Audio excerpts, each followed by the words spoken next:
Someone tweeted me once, would you come to the bedside of a dying child and tell them there's no heaven? I tweeted back, is it a paid gig? I don't care whether you believe or not, what you believe in, who you pray to. Doesn't affect me. I just think that nature is super enough, you know?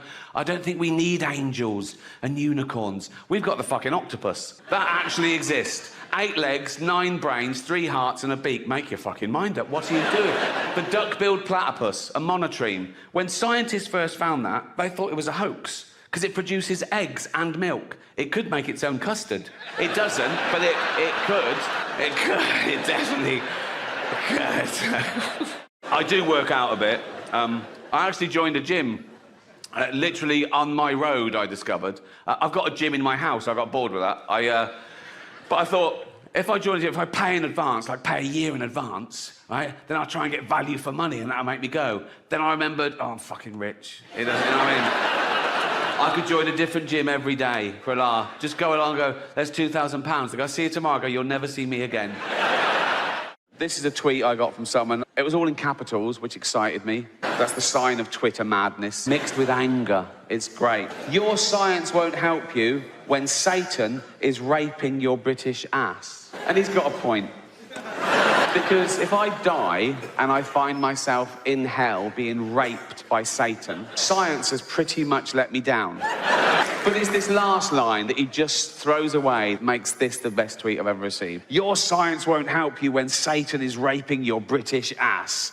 I'll be laughing. So he's there too. So he's a fundamentalist Christian who's lived his life by the Old and New Testament. He dies, he wakes up in hell, right? You want to go, oh my God, I'm in hell. Oh my God, why have you forsaken me? I'm in hell, it's the worst place. No, it's for eternity. I'm going to be tortured for eternity. He sees me getting raped, goes, what, he's suddenly over it, is he? His day suddenly got a little bit brighter, right? And like he's not next, right? So he said, I'm getting raped, right, by the devil, right? And he's just there, you fucking atheist stuff, right? And I'm like, yeah, whatever, right? Because I mean, I assume it happens all, it's like an eternity, so I'm, yeah, whatever, go on your fear. I might say, watch your hooves on my testicles, and he'll go, why are they so distended? And I go, oh, like you're Brad Pitt. You know what I mean? Sorry, are we talking or raping here? Can we... So he's like, you fucking atheist. He's probably bored, and he's fucking atheist every fucking day, right? And his little gargoyle comes up and he goes, Satan. And he goes, what? And I go, yeah, what? And he goes, there's a fundamentalist Christian up here. Fuck this. He'd be on him like a ton of bricks, wouldn't he? So humanity. What is humanity? What are we? Well, we're great apes. Not metaphorically, we're literally great apes. We are 98.6% genetically identical to a chimpanzee. We're closer to chimps than chimps are to gorillas. We left our common ancestor about 6 million years ago. We have the same life cycle. Same life cycle as any other animal, which is our parents mate, we're born, we grow, we mate, our parents die, all our friends die, and then we die. Now, my 7-year-old niece didn't like hearing that, right? But I said, you've got to look. I said, stop crying. I said, you're 7, you know, today. So, any more grisly than this party's cancelled. So, whenever I'm working up a tour, I try and think of things that has happened to me and how my life's changed. And I thought of one for this tour, and it was hugging. Right? No one's been hugging for the last couple of years, which I preferred. I liked that. I never liked hugging. I liked it when you couldn't hug, right? I always felt awkward. I never know when to hug. I didn't hug anyone growing up. I didn't hug anyone until I came to London. People like a working class kid on an estate in Reading. You don't hug people. You don't hug your fucking dad or your granddad or your brother. You wind them up. You take the piss. That's our hug. Give you an example. We were at our dad's funeral, and I was out in the graveyard with my brother Bob, right? Bob was having a cigarette, right? And our Uncle Mike came along. We hadn't seen Mike for like 25 years. He hadn't aged well. He was an old man, right? And Bob sort of looked at him and recognised him and went, fuck me. Like that, right?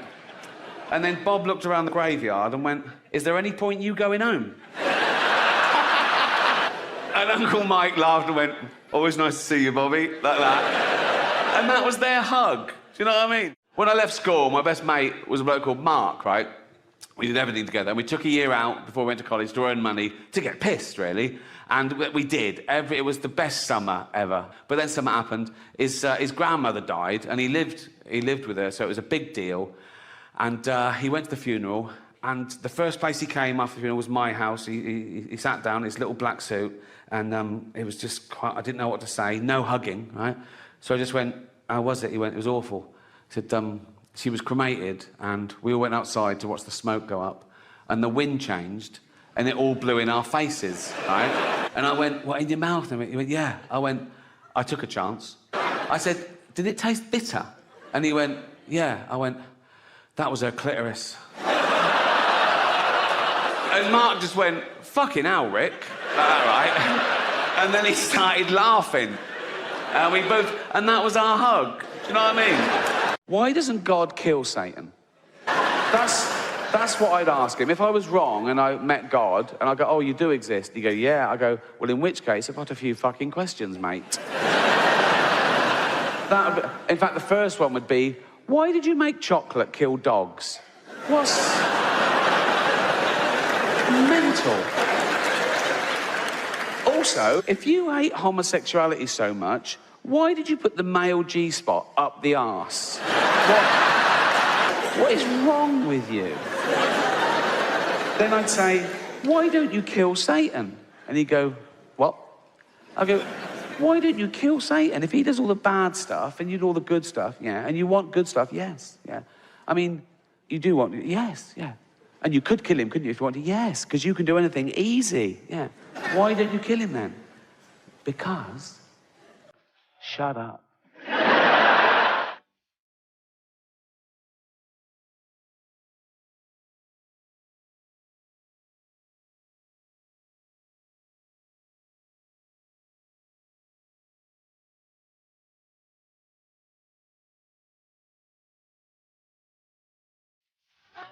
Call yourself a comedian? You're about as funny as... Now, I thought he was going to go for the jugular and say Miranda, or... I'm joking. Right. Call yourself a comedian? You're about as funny as a fart at a baby's funeral. He was trying to hurt my feelings. But his big mistake was choosing something that would be fucking hilarious. As if that would... A fart at a baby's funeral. Big echoey church. Everyone just silently sobbing like that. Tiny little coffin, tiny little coffin. And someone farts, you'd laugh. Even if it was your baby. You know, no. If you're at the funeral, it's been dead a week, do you know what I mean? You're probably up for a giggle. Particularly if you're the father. If you're the mother, you probably still find it hard seeing the funny side of things. Oh, women. Hello. How you doing? Great. Thank you. Wow. Oh, calm down. Shut the fuck up. Thank you. What a lovely welcome. Just for that, I'm going to try my hardest tonight. I know what you're thinking. You're thinking, Rick, relax. We've already had our money's worth just seeing you. What? You're a legend. Shut up. Why is he... I'm not a god. Why is that? I'm just an ordinary guy, you know, going around talking to people. Sort of like Jesus. In a way, but better. Well, I've actually turned up, so... I'll leave you with one final story, right? It's another true story. If I say they're true, by the way, they are. I promise, they're all true. And this is probably my favourite school story ever. It was 1976 again, so I was about 14. And we had a kid in our class called Gary Masterman. And Gary developed Tourette's syndrome, like every sentence of the swear word. And he had a tic, because we learned all about it in assembly. Gary was up there. All the teachers knew him. All the kids knew him. He was a popular lad, right? And... yeah, nice guy, Gary Masterman. But sometimes his tics seemed relevant. And I'll never forget, we were having this lesson with a young female teacher called Miss Wilkie. She was at the blackboard, and she was doing those calling out suggestions. I can't remember what it was about, but she'd go, Simon, what do you think? Yeah, that's good. Yes, that works, yeah. Brian, what do you... Yeah, good, yeah. And she went, Gary. He went, I'll finger you, miss. And she just went, anyone else? And she pointed to Sean Dixon, and Sean went, yeah, I'll finger you. Oh, you must wake up in the morning and say, thank God for my amazing things that are happening. And you said, why would I say thank God? I'm an atheist. Right. And it was the first time I'd heard the word atheist on kind of public radio. Well, I mean, yeah, there shouldn't even be the word, should there? If people didn't invent gods, I wouldn't have to deny them. And it's just... but it's like...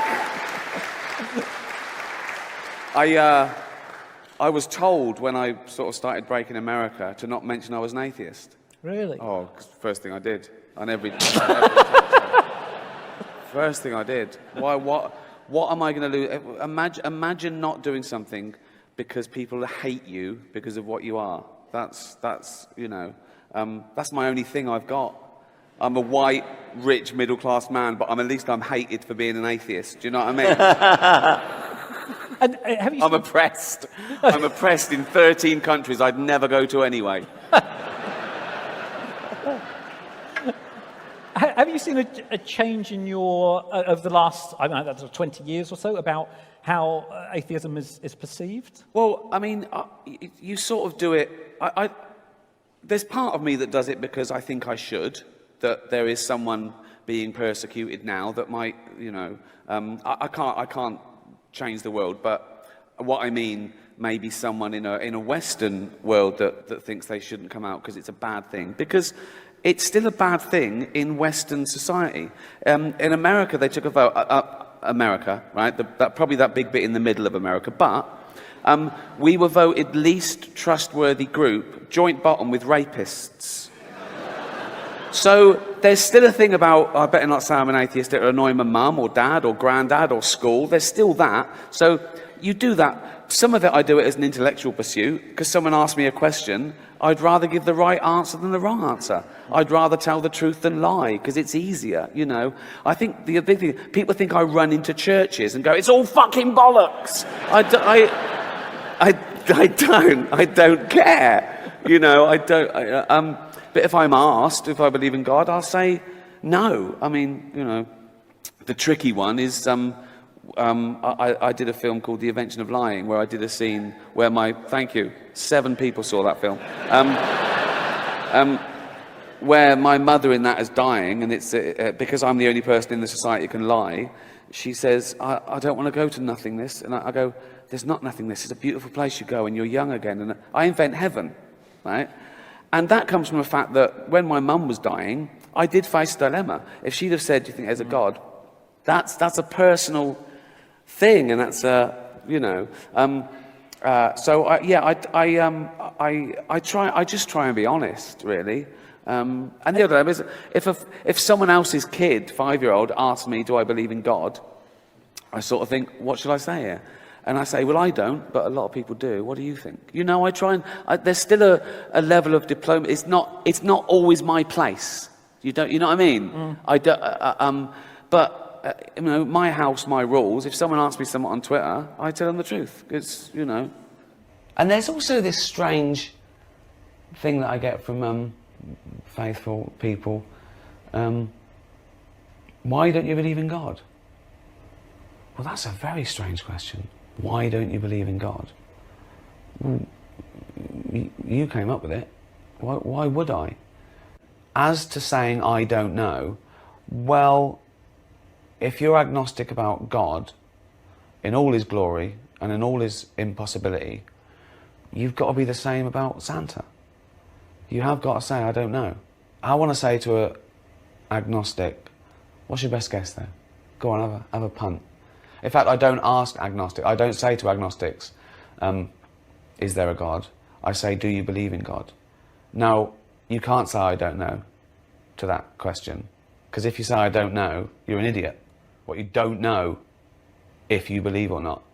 And I had this discussion with someone on Twitter, actually, and he said, well, that's not true, because I can ask you, am I wearing a red jumper? And you have no way of informing your guess. And that's true. But now ask me if you're wearing a red jumper that created the universe. Now I can have a little guess. No. No, you are not. It's mental.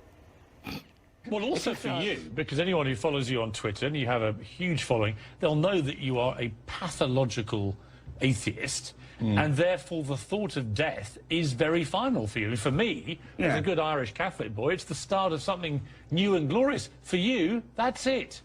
For me, it's the end of something glorious, so I have to pack it all in. But, you know, I'm not depressed about it. I don't want to die any more than anyone else. And I think there's this strange myth that atheists have nothing to live for. It's the opposite. We have nothing to die for. You have more to live for. We because have everything to live for. Yes. Yeah. I would imagine you have a more focused attention to life because you think it ends when you die. I think it's precious. I think it's beautiful. I think the world is amazing. I love people, animals, art, every hobby. I can't believe my luck that I'm alive for these 70 or 80 years. Might be less. Wait, you know, I'm not long for this world. My nan used to say that. She lived till 83. I think it was 40 years we were going, I'm not long for this world. What are you said the things you like. What are the things that really annoy you? Only two things really make my blood boil, I suppose. I suppose in general, as I get older, injustice. Injustice quietly makes my blood boil. Either personal, social, political, you know, personal. I suppose the two main categories are religious intolerance, this arrogance that you think, you know, arguing over whose God is right sort of gets me down a little bit, you know. And I've got no problem with spirituality. I really haven't. You know, that's another myth. And I always try and make the difference clear between spirituality and religion. One is a very personal feeling, a journey, a hope, or whatever, a need, you know, a joy. And the other is an organised body that uses that for power and corruption in many cases. In many cases. And you know, I don't have either, but I suppose I think that when it affects me, that's when I have a say in it. And religion affects me. Religion's very real. Spirituality, it doesn't really affect me. There's lots we don't know, but we don't jump to conclusions. We don't know everything about the brain, but that's not to say that everything about the brain is unknowable. We rejoice in not knowing, not because we don't want to know, but because we've got something to work on. Absolutely. That's why people do puzzles. It comes back to hobbies. You do a puzzle because you don't know the answer yet. And scientists are doing puzzles trying to find out the answers to the nature of reality. Absolutely. Of course, that's all we're doing. Science just tries to understand the world a bit more for its own ends. And it's a wonderful process. It's fantastic. It's worth living for. Because it should enhance mankind. You know, this ridiculous thing about science coming up with the atomic bomb. I don't know what argument that is. No. That's evil. Well, no. This other one as well. How many times have you heard someone say, some idiot fundamentalist say, well, Hitler was atheist? Oh, God, yeah. Well, it makes no difference. Yeah. There are good and bad atheists. Yes. There are good and bad people who believe in God. Yeah. But very few atheists kill in the name of atheism. Exactly. It's an irrelevance to me. I hate being labelled an atheist because it's not how I live my life. I don't live my life going around going, I'm an atheist, I'm an atheist. No, exactly. No, there's billions of other aspects to my life, why I do things. It just, when God's brought into the equation, I don't take that on board. I don't do anything because of God's watching me, or because I feel God owns anything, or God's driving me. You know, it's a strange word and it's a strange label. It is. Hitler actually wasn't an atheist. No, I know, he was a Catholic, wasn't he? Yes. Stalin probably was an atheist, but neither of them did their good things or their bad things. Not they didn't. Of course not. Neither of them did their bad things because they believed or because they didn't believe in God. No, of course not. It was irrelevant. I remember. I think. What were you on? Were you on a show in America when someone said, "Well, Stalin and Hitler were both atheists," and I think you said, "Well, they both had moustaches as well." Yes. It's just as relevant. A totally irrelevant statistic.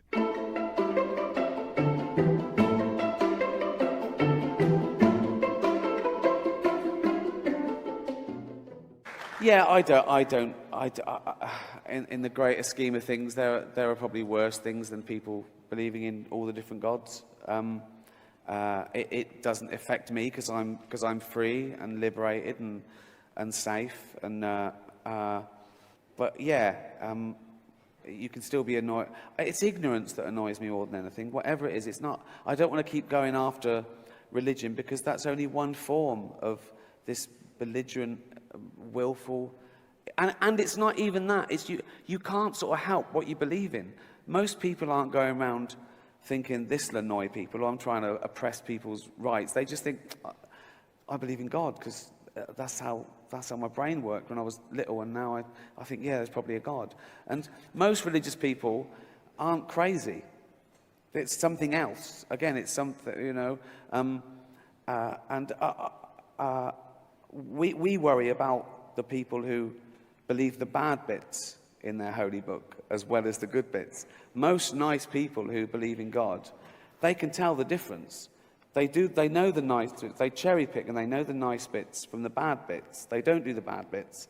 And my point is, if you know the bad bits from the good bits, you don't need the holy book. You know, you're already a moral person. I think it's very important you challenge your own beliefs. I mean that's what science does, really. It doesn't constantly try and prove itself right. It follows the evidence, whatever that is. In fact, it tries to prove itself wrong. It doesn't sulk. When science thinks something and then it discovers it was wrong, it doesn't sulk because it found that out too. It's the question I often get, that people say, well, you're an atheist, you know, you're closed-minded. Well, no, I'm not.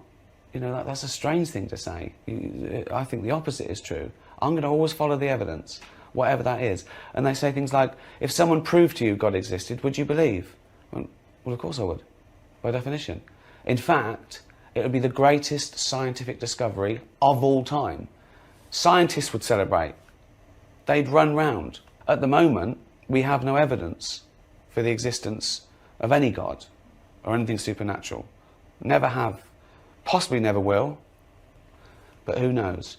We'll cross that bridge when we come to it. When someone puts forward a jar of God, we'll test it for its godliness. And if we find there's anything godly in it, we'll write it down.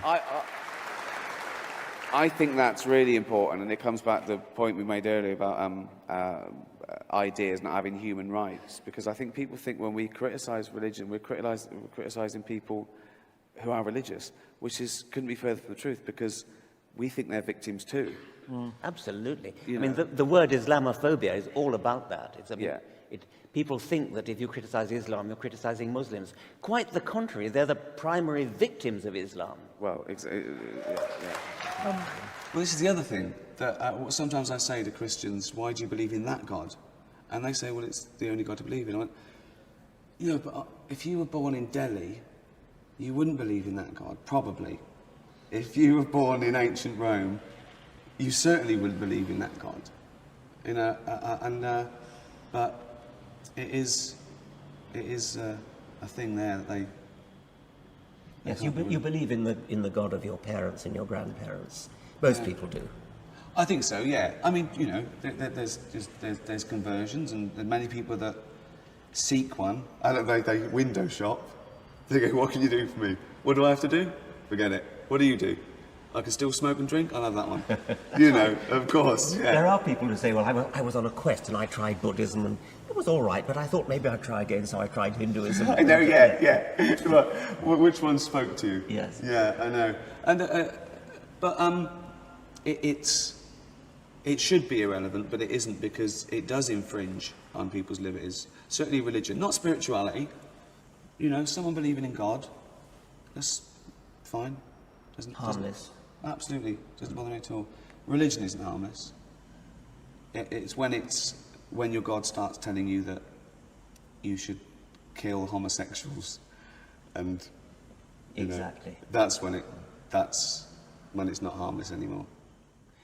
I think religion's greatest trick wasn't convincing some people that there was a God who was all-powerful.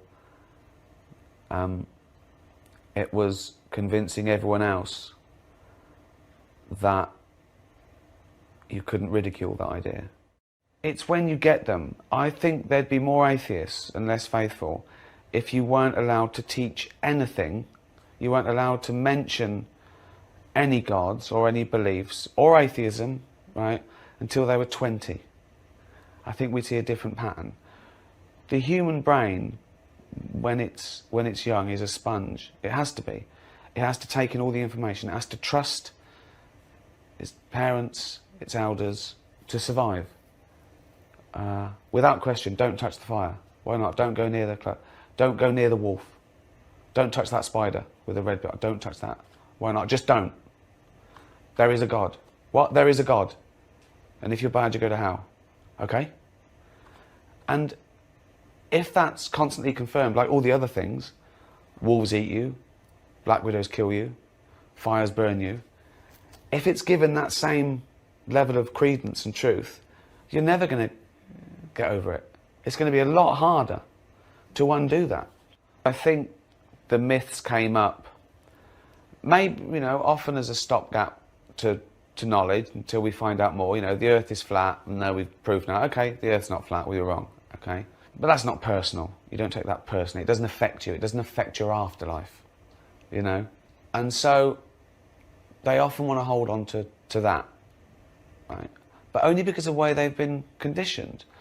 We know it's fun to tell children there's a Santa Claus, and there's fairies at the bottom of the garden, and all these cute things. It's cute till they're 7 or 8. If they're 34, it's a bit embarrassing socially. This is my son. What's he doing? He's looking for fairies. Is he? Okay, we better leave. If you're born in India, you're probably a Hindu. If you're born in America, you're probably a Christian. If you're born in Pakistan, you're probably a Muslim. That's a coincidence, isn't it? That you're always born into the right God. Always. Isn't that lucky? I was born under the right God. All those others are going to hell. But I was born into the right religion. I'm going to heaven. It's strange that we hold on to these sort of medieval beliefs. You know, where did the universe come from? God made it. Which doesn't solve the problem for me. Because we straight away say, well, who made God? And if they say, well, he's always been around, well, let's just say the universe has then. Let's just cut out the middleman. It saves time. It is. Yes, if we accept that we don't know, if it's a default, we don't know, no one's come back from heaven, no one's proved it. You can't prove the non-existence of something, and why would you? The periodic table of non-existent things is infinite, you know. It's like... so if we accept that, that's a knowledge, that's a category of knowledge. But if you just say, what do you believe? You have to step up to the plate. You have to say what you believe. And if you don't believe in any God, right, you're an atheist. That's the other misconception. People think that atheism is denying the existence of God, right? It's not. It's just not accepting the claim that there is a God. You know. But if there were 3 doors, which says God exists, God doesn't exist, I don't know. That doesn't make sense. There's 3 doors. It says God exists, but doesn't exist, I don't know. But you not knowing is irrelevant to where there is or isn't a God. Again, you've done a sleight of hand there on a category mistake, because 1 is knowledge and 2 are beliefs, right? I haven't even finished my question. No, what? No, there's always... I'm saying 3 is always there. If you had to choose one... Yeah. It's I believe there's a God. I don't believe there's a God. I don't know is irrelevant then, isn't it?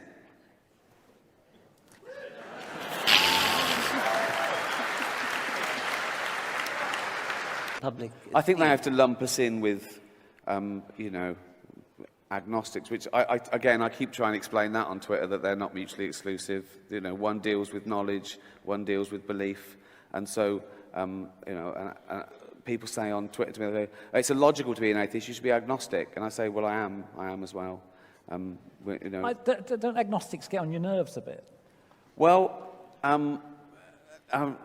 no, because we're all agnostic, aren't we? We're all agnostic by definition. If we accept that no one knows knowledge, I'm being very diplomatic here, but if we accept that no one knows that there's a God or not, right? We might be wrong.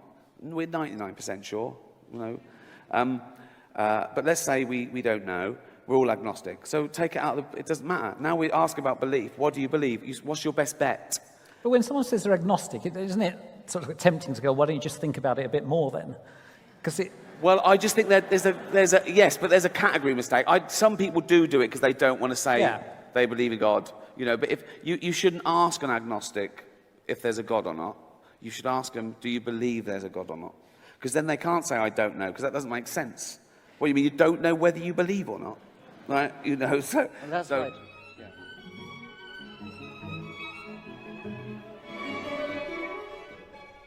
Things that we never did in the first place. Why are you applauding someone for suddenly acting like a normal member of society? It's like I've lost a bit of weight. I've lost about 20 pounds. Exactly. What?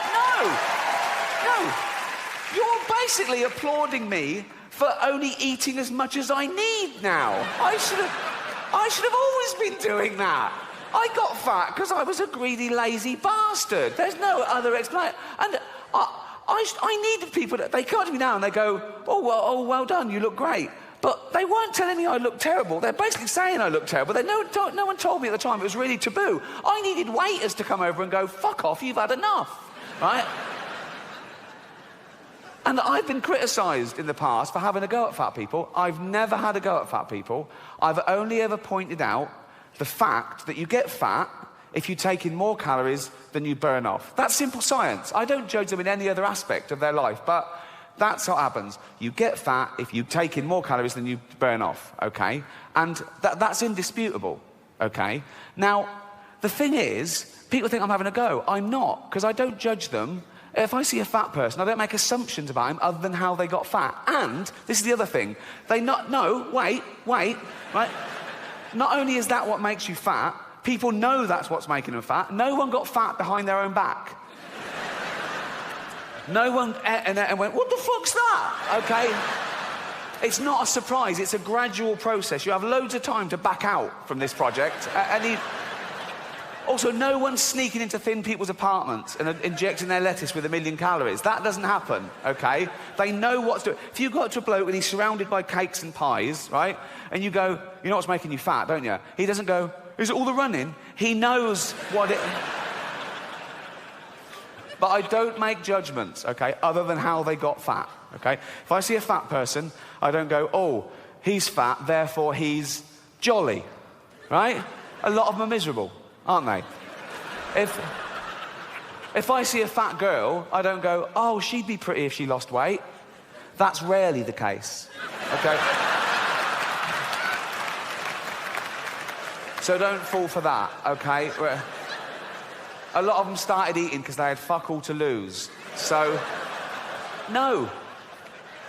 But there's no stigma attached because people don't even want to use the word fat now because they think it's derogatory. It's a real taboo subject. So they use euphemisms. They go, oh, you know Brenda, the big girl.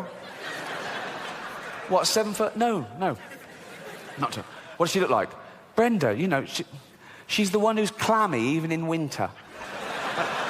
Just say she's fat. Nothing wrong with it. It's their choice. It's up to you if you want to be fat. It's fine. But they don't. They go, you know, Brenda, she's out of breath just standing up at her desk.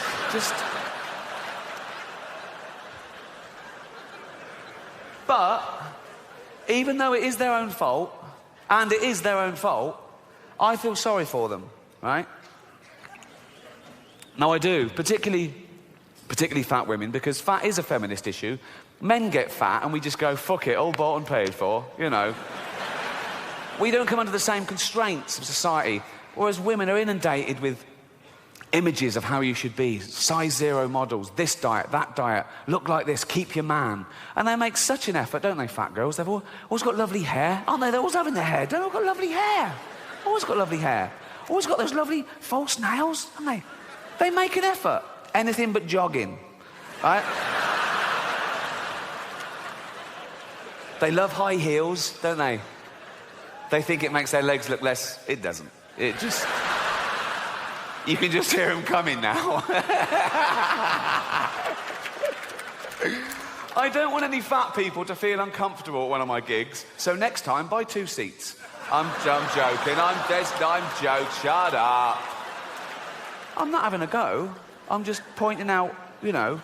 I was listening to the radio in England a few weeks back, Radio 4, quite highbrow. There was a discussion about political correctness. My name came up straight away, right?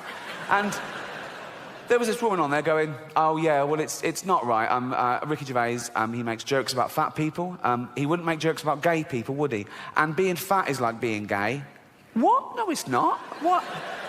You can't choose your sexuality. As we've established, you choose whether to eat too much or not. You know, with your sexuality, you're born, you grow up, you discover you like same-sex relationships, and that's it. You're gay, okay? For being gay to be the same as being fat, you'd have to be born, be straight, grow up knowing you're straight, but gradually and consciously wean yourself onto cock.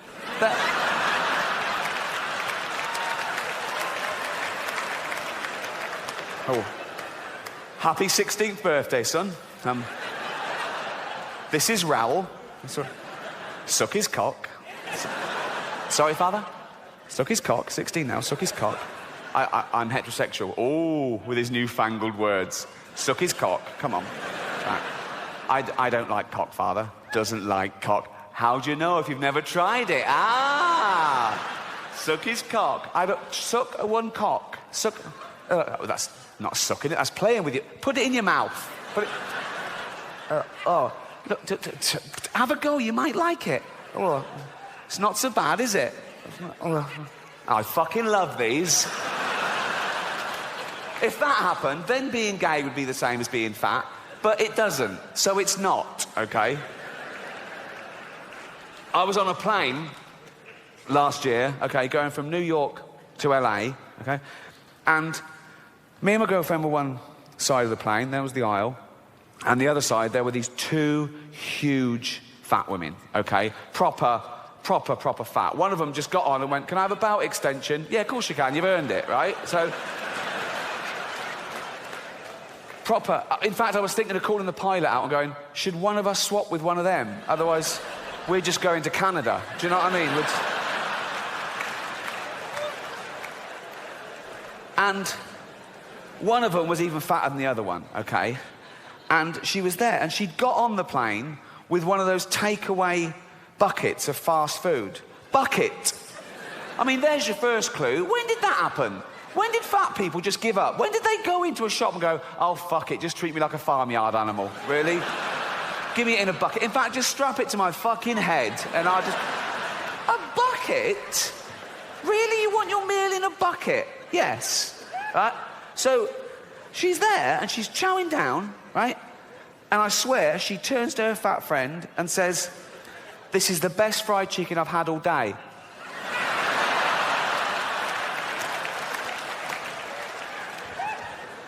But I'm not having a go. I'm not having a go. No, I'm not. No, I'm not. Because even though it is their own fault, and it is their own fault, I don't know if you know this about fat people, they fucking love cake. They love it. They love it, right?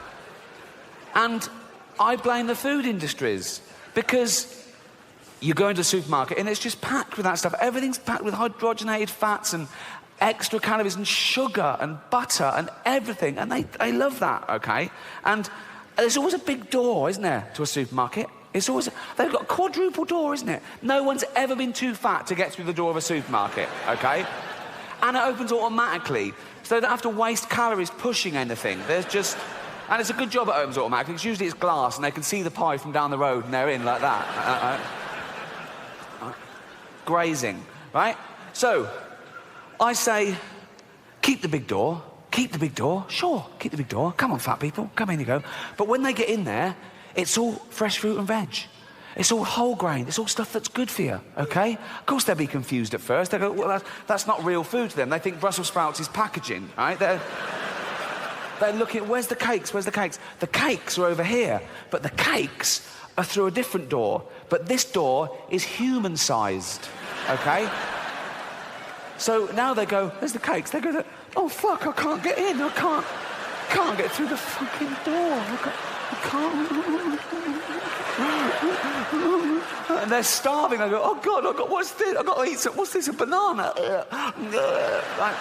And they go, oh, no, I still can't. Back and have a carrot. They're back and forth for days, and the fat's fallen off them. Soon they can slip through the door and have a cake. They can't get out again. No, but I mean...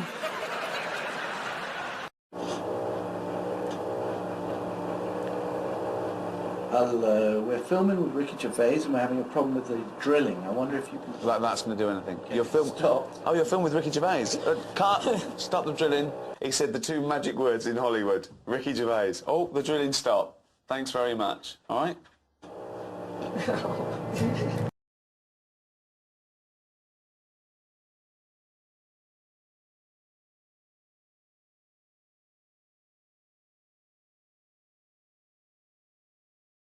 I can't imagine why he'd want to speak to me for Channel 4. No disrespect.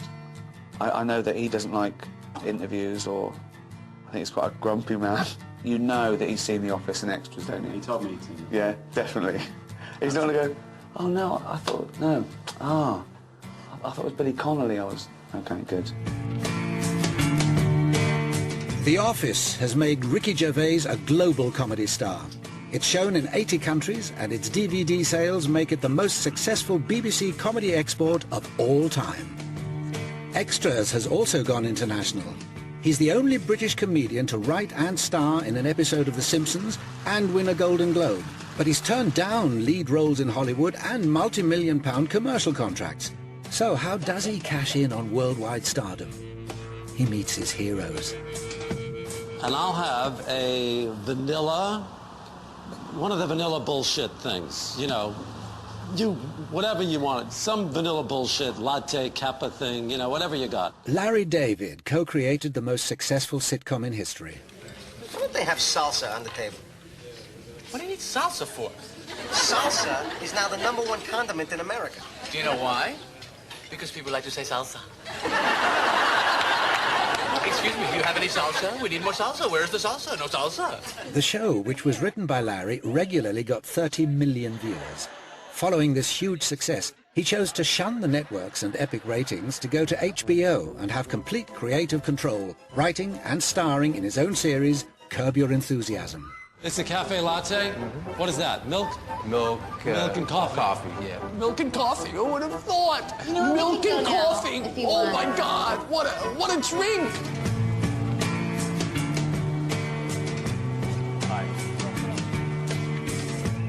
This limo's getting wolf whistles from other cars.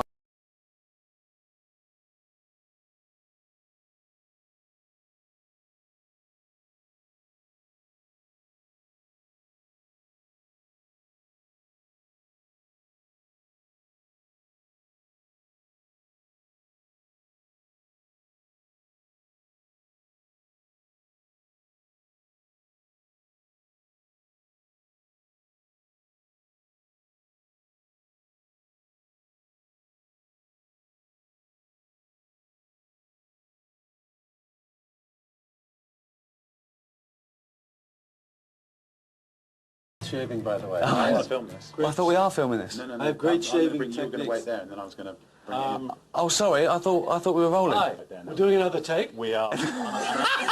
But aren't we just filming this? Huh? We are filming this. Oh, we are now. I have to act? You want me to come in and act now? Yeah. What do we do? Do you mind if we film you while you're putting on a bit of... No, Great, let's do it. okay. I'm just going to take down a little bit of the redness. What redness? No, it's true. On my nose, is that a little red? I thought there was something wrong with me. I had to go to a dermatologist. Yeah. Is this weird? Two men just talking about their skin condition while being filmed, being made up? That's all right, isn't it? You know, two men as secure as we are.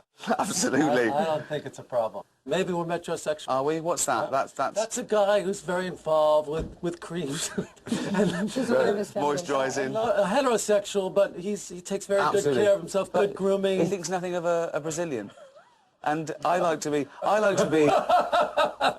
as spick and span down there as any woman you're care to me. I have to say, I haven't used the word Brazilian in my life.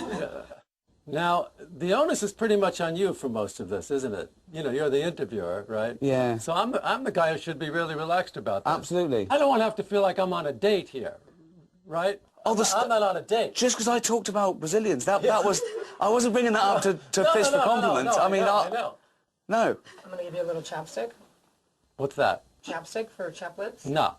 I think that if you use that chapstick stuff, yeah, I think you'll start getting chapped lips all the time. I really do. Because you assume that your lips are being mollycoddled and they need to gather and be a man. Yeah. But thanks very much for doing this. The only reason I'm doing it is because it's in England. Sure. And nobody I know will be watching. So there's a great freedom to that. Right. I was hoping that it's because you had And also, me and yes, my work. yeah, no, of course. Obviously, that has something to do with it, yeah. Yeah. When I was doing stand-up, I would never let anybody come see me. I only wanted strangers in the audience. I couldn't stand it if I saw a face, and if I recognized the face. It would throw me. I went to see some comedy last night. I sort of just snuck over to the comedy store on Sunset. I saw 8 acts. Every single one of them, their catchphrase was, "What the fuck?" What the fuck? Right? And they all talked about their ethnic parenting. It was like, if it was a Korean bloke, it was like, oh, my dad would go, "Why you want to go into comedy?" A Jamaican, "Why you want to go into comedy?" It was like, just change the race, and then use, "What the fuck?" Every single one of them. Can you say fuck on your show? Yeah. You can? Yeah. Do you want to? No, do you? No, not this show. Oh, extras. Extras, yeah. Yeah, I mean, we keep it down. I mean, Yeah, I try and keep my mind down. Yeah. Can I just remind you of a scene, the opening of the restaurant, which was like an opera of swearing. Fuckhead, shit-faced, cocksucker, asshole, son of a bitch!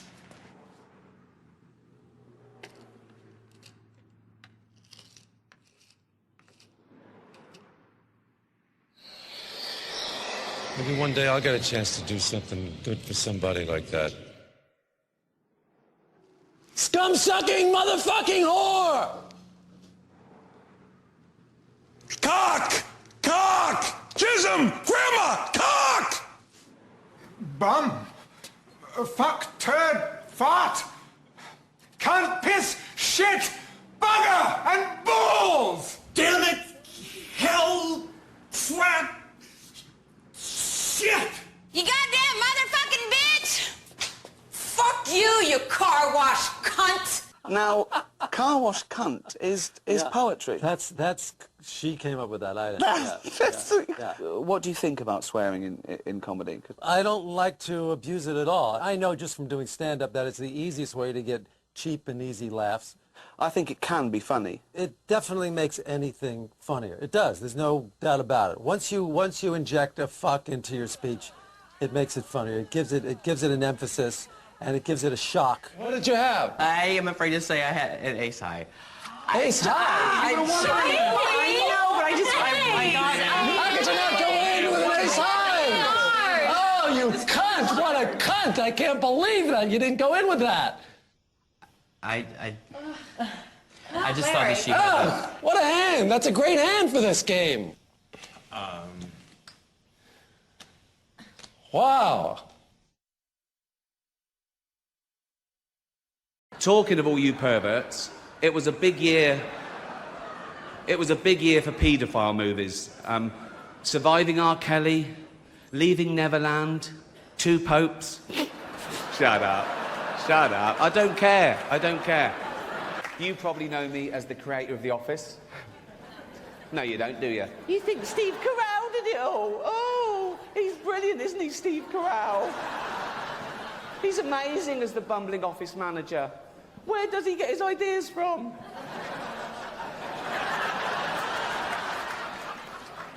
Let's pay him hundreds of millions of dollars and put him in every movie. If you can't be bothered to go to the cinema to see Steve in action, then just watch him every Thursday here on NBC.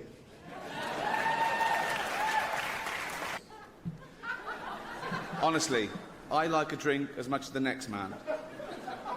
Unless the next man is Mel Gibson.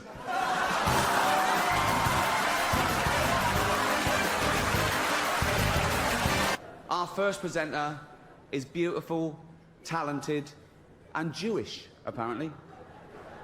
Mel Gibson told me that. He's obsessed. Please welcome Scarlett Johansson. You could binge watch the entire first season of Afterlife instead of watching this show. That's a show about a man who wants to kill himself because his wife dies of cancer, and it's still more fun than this, okay?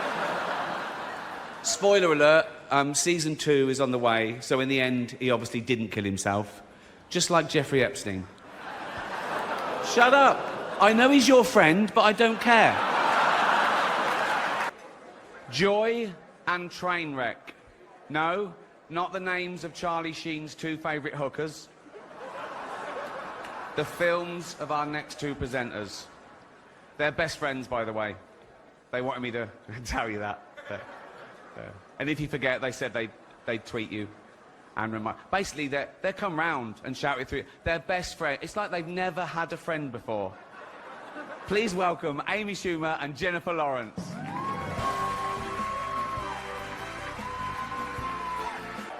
At least Jeffrey Tambor did it in a dress. What a year he's had. Oh, what an actor, what a role. No, it's... Every day he has to put on all the women's clothes and the hair and makeup and let people film it. That takes balls. So, I don't know how he does it. I really don't. I've seen his balls. They're huge and long. I don't know if he tucks them in the bra or does that thing when you push them out the back and let them hang out like a bulldog. No one knows. I love Jeffrey Tambor. I don't know if that's because he's such a great actor or because he reminds me of my nan. Let's get on with it before NBC replaced me with Jay Leno.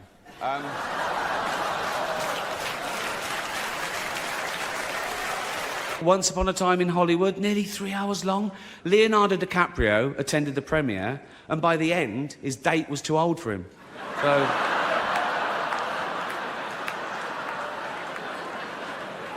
On a serious note, just looking at all the faces here reminds me of some of the great work that's been done this year by cosmetic surgeons. Talking of The Walking Dead, congratulations to Hugh Hefner, who's getting married at the age of 84 to 24-year-old beauty Crystal Harris. When she was asked why she was marrying him, she said because he lied about his age. He told me he was 94. Oh, come on. Don't worry. Hold out and just don't look at it when you touch it. That'll...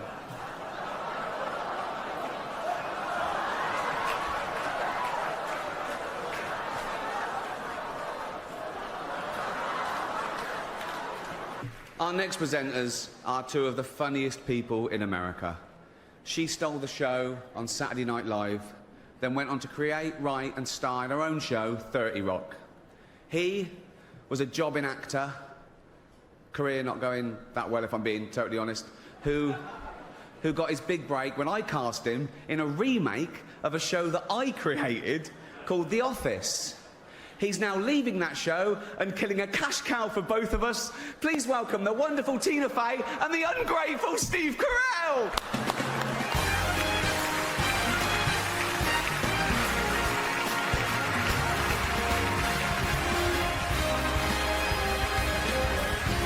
All female remakes are the big thing. There's a female remake of Ghostbusters. There's going to be a female remake of Ocean's 11. And this is brilliant for the studios because they get guaranteed box office results and they don't have to spend too much money on the cast. So...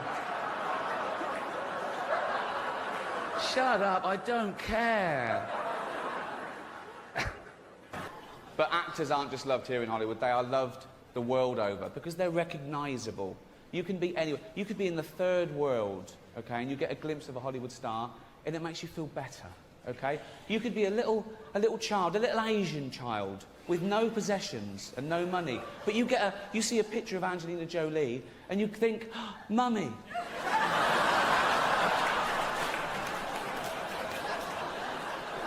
If you win, right, come up, accept your little award, thank your agent and your God, and off, okay? Our next presenter is an actress who is both beautiful and talented.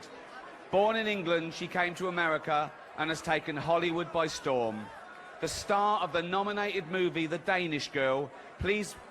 It's a dude. Eddie Redmayne.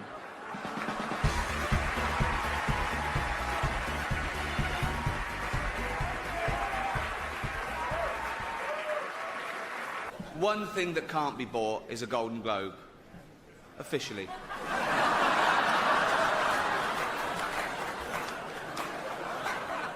I'm not going to do this again anyway.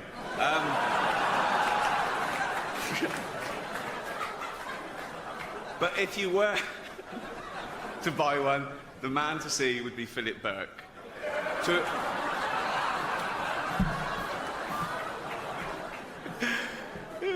I love this next presenter. He's so cool. He's the star of Iron Man, Two Girls and a Guy, Wonder Boys. Sorry, these porn films. What? Kiss, Kiss, Bang, Bang. Bowfinger. Really? Yeah. Up the Academy. Come on. He has done all those films, but many of you in this room probably know him best from such facilities as the Betty Ford Clinic and Los Angeles County Jail. Please welcome Robert Downey Jr. Jennifer Lawrence made the news when she demanded equal pay for women in Hollywood, and she received, overwhelming support from people everywhere. There were marches on the street with nurses and factory workers saying, how the hell can a 25-year-old live on 52 million? This is... There were plumbers around the world going, poor girl in town, what's lucky now? So, but joking aside, of course women should be paid the same as men for doing the same job. And I'd like to say now that I'm getting paid exactly the same as Tina and Amy did last year for hosting it. No, I know there was 2 of them, but it's not my fault if they want to share the money, is it? That's their stupid fault. It's funny because it's true. The Hollywood Foreign Press deemed The Martian a comedy and even nominated it. And hence, Matt Damon is here tonight, so that worked a treat, didn't it?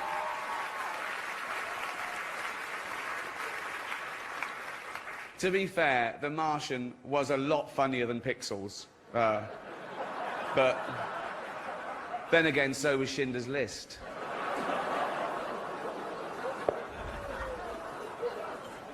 It's just a film. What can I say about our next 2 presenters? The first is an actor, producer, writer and director whose movies have grossed over $3.5 billion at the box office. He's won 2 Academy Awards and 3 Golden Globes for his powerful and varied performances, starring in such films as Philadelphia, Forrest Gump, Castaway, Apollo 13 and Saving Private Ryan. The other is Tim Allen.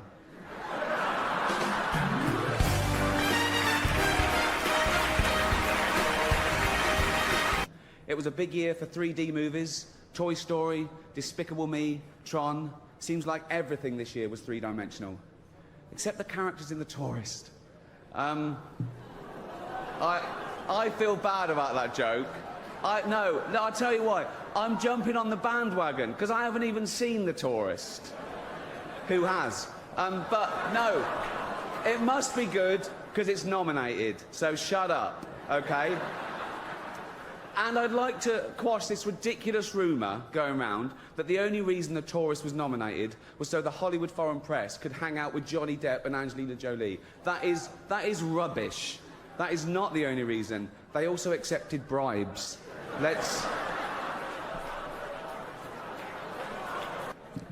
Okay. You know our next presenter from such films as Hudson Hawk, Look Who's Talking, Mercury Rising, Colour of Night, Fifth Element,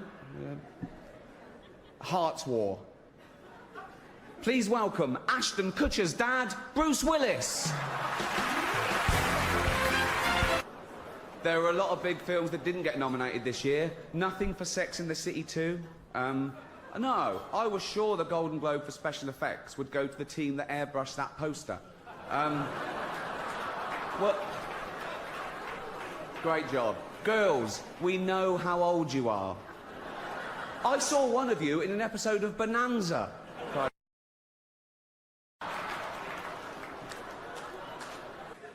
next presenter is the star of the hilarious comedy The Martian.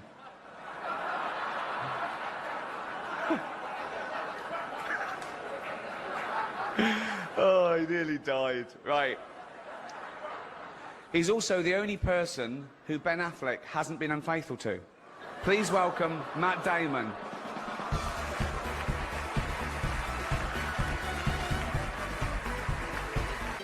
Shut up, you disgusting, pill-popping, sexual deviant scum. I want to do this monologue and then go into hiding, okay? Not even Sean Penn will find me.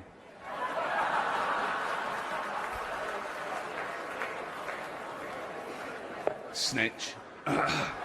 It's going to be a night of partying and heavy drinking. Or as Charlie Sheen calls it, breakfast. Wow. Whoa. So, let's get this straight. What he did was, he picked up a porn star, paid her to have dinner with him, introduced her to his ex-wife, as you do, went to a hotel, got drunk, got naked, trashed the place while she was locked in a cupboard. And that was a Monday. What did he do New Year's Eve? The Golden Globes is shown all over the world. It is oblivious to colour or creed. It doesn't just celebrate talent, it celebrates difference. It crushes prejudice and stereotype. One stereotype I hate is that all Irishmen are just drunk, sweary hellraisers. Please welcome Colin Farrell.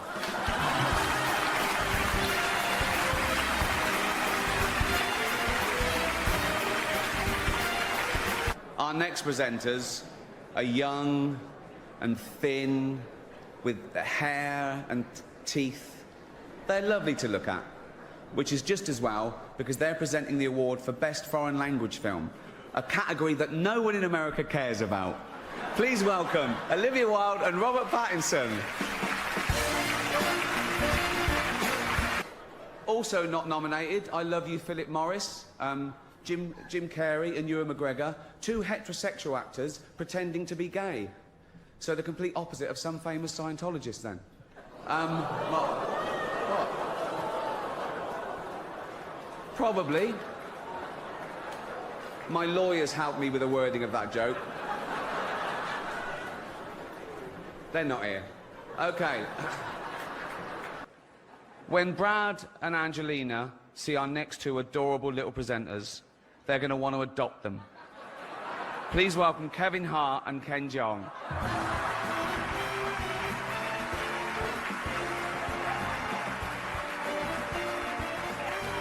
Now Caitlyn Jenner, of course. What a year she's had.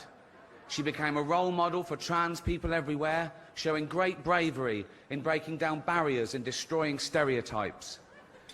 She didn't do a lot for women drivers, but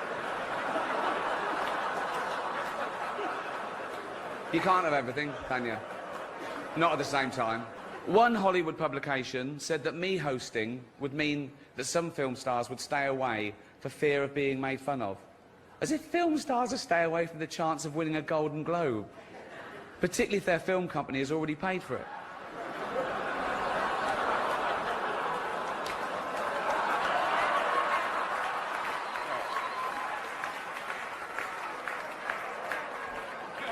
What's with all the divorces? What's going on? I mean, Arnold and Maria, J-Lo and Mark Anthony, Ashton and Demi, Kim Kardashian and some guy no one will ever remember. He wasn't around long. 72 days. A marriage that lasted 72 days. I've sat through longer James Cameron acceptance speeches than that. The Catholic Church are furious about the film as it exposes the fact that 5% of all their priests have repeatedly molested children and been allowed to continue to work without punishment. Roman Polanski called it the best date movie ever.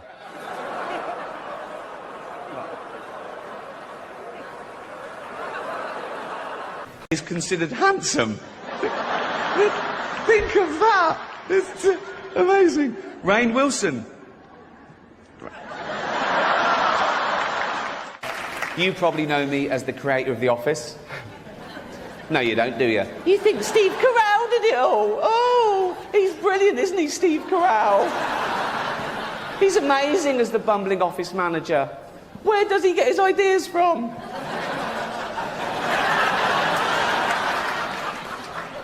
Let's pay... Idiotic thing to say. With 6 billion people on the planet, how are they all going to love one person? A lot of them do. I mean, look That's at the not what he American said. version of The Office. Yeah, Every you look week, at it. what is it, 10 million viewers, I guess? 10 million people watching him. Tune in and see my name at the end of the They credits. watch it for him, though, don't they? Not really, no, because it wouldn't exist without me, and he wouldn't exist without it. Where is he? Oh, there, in the front row. Just...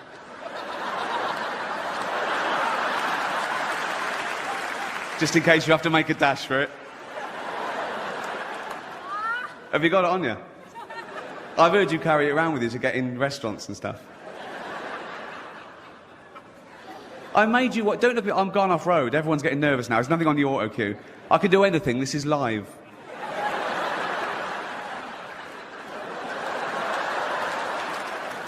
I made you what you are, and I get nothing back.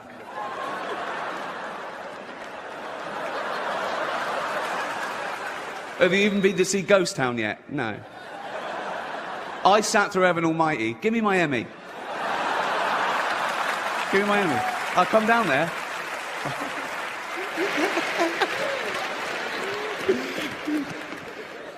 Give me it. I'll tickle you. I don't care. I've got nothing to lose here. I'm a nobody here. Where is it? Yes, you have. Stop. Yes, you have. Yes, you have. Give me it. Give me the Emmy. Give me the Emmy. Give me the Emmy. Give me it. Give me the... Thank you.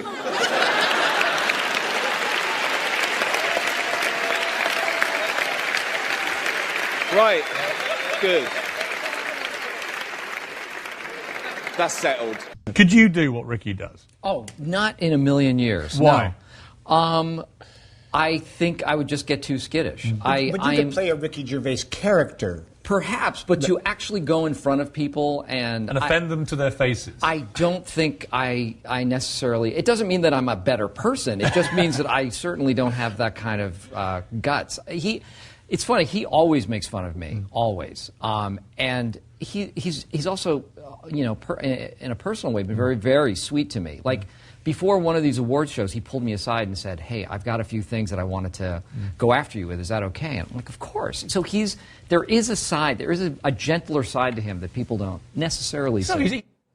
So you're all heart, aren't That's you? Great. No, that's lovely. He's such a lovely man, though. But he thinks you're sweet because, just to clarify, you go up to him before an award ceremony and say, I'm going to call you a prick in a minute, just to warn you. But if I told him what I was going to say, you know, if I had access to them, I'd warn everyone. You know, as I say, I don't want them to have a bad day. You know, it's not. I've got nothing against people. Do you like Steve Carell? He's great. He's fantastic. He's good because you know why? He's nearly handsome. He's got that.